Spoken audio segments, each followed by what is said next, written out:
Hello everyone.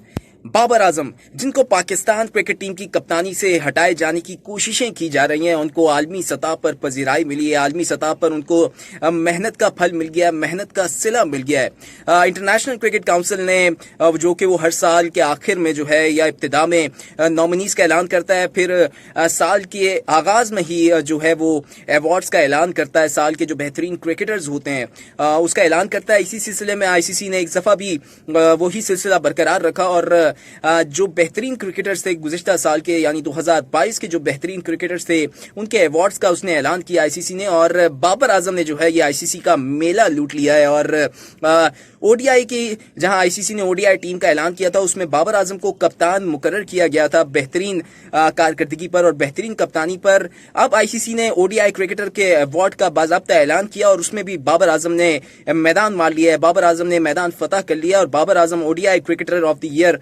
जो है करार पाए हैं। ODI cricketer of the year का अवार्ड जीत लिया बाबर आजम ने। और एक और बड़ा अवार्ड जिसको आईसीसी का सबसे बड़ा अवार्ड कहा जाता है, सर गारफील्ड सोबर्स अवार्ड के नाम से जाना जाता है, जिसको क्रिकेटर ऑफ द ईयर का अवार्ड भी कहते हैं, वो भी बाबर आजम के नाम रहा है। और दोनों चीजें मुसलसल ऐसा है कि मुसलसल दोनों अवार्ड्स पाकिस्तान के पास रहे हैं। गुज़िश्ता साल अगर क्रिकेटर ऑफ द ईयर की बात करूं तो वो शाहीन शाह अफरीदी ने जीता था और इस साल बाबर आजम ने जीता है।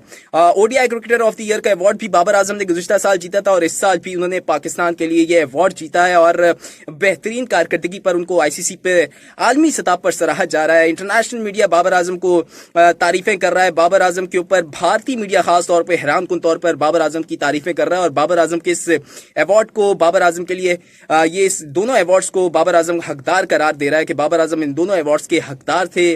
और विक्रांत गुप्ता ने ट्वीट की, बाबर आजम की कारकर्दगी को सराहा और हकदार करार दिया इन दोनों अवार्ड्स का, क्योंकि बाबर आजम ने ओडीआई में रन्स के अंपार लगाए हैं। 600 650 से जायद जो है रन्स किए हैं बाबर आजम ने ओडीआई में बेहतरीन एवरेज के साथ। और चंद मैचेस में 8 या 9 मैचेस में उन्होंने ये जो है 650 से जायद का हिस्सा अबूर किया है, रन्स किए हैं। और दूसरी अगर जो क्रिकेटर ऑफ द ईयर की बात करूं तो तीनों फॉर्मेट में बाबर आजम की कारकर्दगी जो थी बहुत अच्छी रही थी।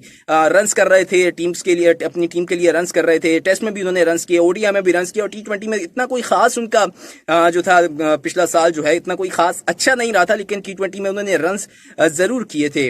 वक्तन फवक्तन वो रन्स करते रहे थे, लेकिन ओडीआई और टेस्ट में बाबर आजम की जो कारकर्दगी है वो शानदार रही और उसी बिना पर बाबर आजम को क्रिकेटर ऑफ द ईयर का अवार्ड मिला। और फिर उसके बाद ओडीआई में रन्स के अंपार लगाने की वजह से बाबर आजम जो है ये मैदान जो है बाबर आजम ने फतह किया। भारतीय मीडिया बाबर आजम की बहुत तारीफें कर रहा है, बाबर आजम को आंखों पर बिठा रहा है, बाबर आजम को कारकर्दगी को सराह रहा है। विक्रांत गुप्ता हो, आकाश चोपड़ा हो या दीगर जो सहाफत में इंडियन स्पोर्ट्स की सहाफत में जो बड़े नाम है वो बाबर आजम की कारकर्दगी को सराह रहे हैं। भारतीय मीडिया जो है कवरेज दे रहा है, भारतीय जो स्पोर्ट्स की वेबसाइट्स हैं वो बाबर आजम की कारकर्दगी को सराह रही हैं। हैरान है और हैरान को तौर पर कोई ऐसी तनकीद नहीं की जा रही, क्योंकि आईसीसी एक किस्म का जो है भारत के ही उसके ऊपर जाना जाता है कि भारत जो कहता है वो आईसीसी मानता है। लेकिन हैरान कुन तौर पर जो अवार्ड्स थे वो बाबर आजम के नाम रहे और भारतीय मीडिया है वो बाबर आजम के इन अवार्ड्स को बाबर आजम के लिए हकदार करार दे रहा है और सराह रहा है बाबर आजम की कारकर्दगी को। और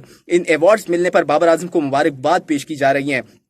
भारतीय क्रिकेटर्स हों, साबिक क्रिकेटर्स हों, साथी क्रिकेटर्स हों, वो भी बाबर आजम को जो है मुबारकबाद पेश कर रहे हैं। पाकिस्तान क्रिकेट बोर्ड ने बाबर आजम को मुबारकबाद पेश किया और इसी साल तवक्को जाहिर किया कि बाबर आजम अपनी ये जो कारकर्दगी है इसका सिलसिला बरकरार रखेंगे। तो ये थी बाबर आजम के हवाले से अपडेट। और आलमी सतह पर बाबर आजम ने पाकिस्तान का नाम रोशन किया है, अवार्ड जीते हैं दोनों। और ये मेला एक किस्म का बाबर आजम ने आईसीसी अवार्ड्स का मेला यूं कह लीजिए कि बाबर आजम ने जीत लिया, पाकिस्तान ने जीत लिया है। तो आज के व्लॉग में इतना ही। उम्मीद करता हूं मेरा व्लॉग आपको पसंद आया होगा। अगर पसंद आया है तो अपनी राय का इज़हार कमेंट में जरूर कीजिएगा। मेरी वीडियो को लाइक जरूर कर दीजिए, मेरे चैनल को सब्सक्राइब कर लीजिए। शुक्रिया।